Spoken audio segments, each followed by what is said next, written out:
Welcome back to Audio Tutes and a tutorial on sidechaining and how to set up sidechain routing in various DAWs. We've already looked at sidechaining in Logic and now we're moving on to Cubase 5.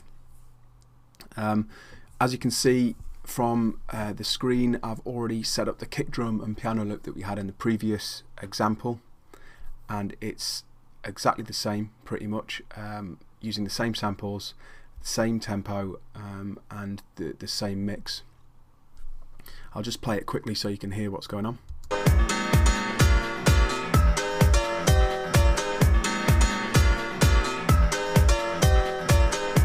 So yeah, pretty much exactly the same.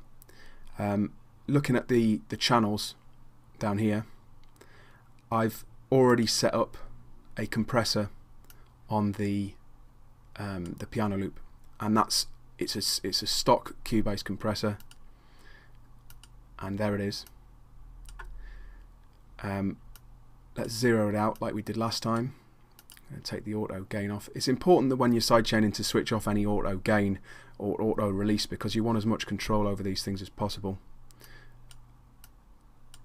Turn the release and the attack down for the second, and as we did with the compressor in Logic, we really want it to be on peak rather than RMS, so it catches the peaks of the kick drum rather than the average signal, so we really get the defined pumping effect that we want. Now, coming to the routing, I mean, if we play this now, we can see signal coming through the compressor, but there's really no peak reduction happening. If we raise it, take the threshold down and raise the ratio at this point, we would see peak reduction, but it would show as standard compression. There's going to be no sidechaining.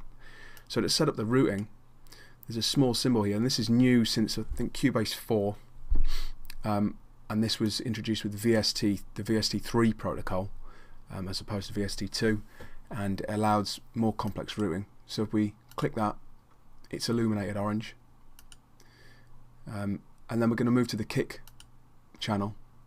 I'm just hitting edit there, and it's the channel strip has changed to the kick.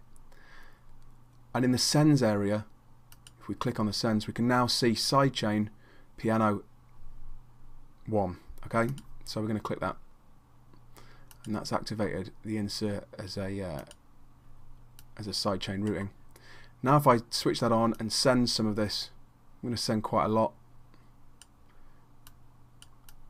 We are now sending signal to that compressor. Still, there's no gain reduction because we haven't dialed in any ratio or threshold settings, but as I start to fade these in, we're going to start hearing that pumping effect like we did in Logic.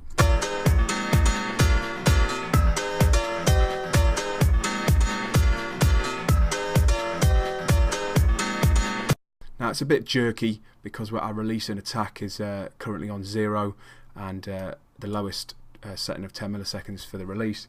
So I'm going to dial in a little bit of attack, and we're going to time the release in exactly the same way as we did in Logic with the Logic stock compressor and both the Pro C, the FabFilter Pro C compressor.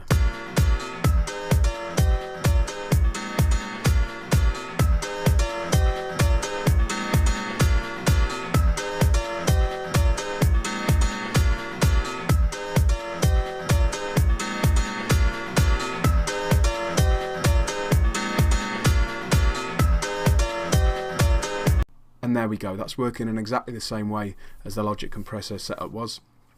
And the routing, although slightly different, is basically the same. I mean, it works on a send-return basis rather than, you know, an actual insert routing. But you can see it's very simple to set up, and we're getting a great result.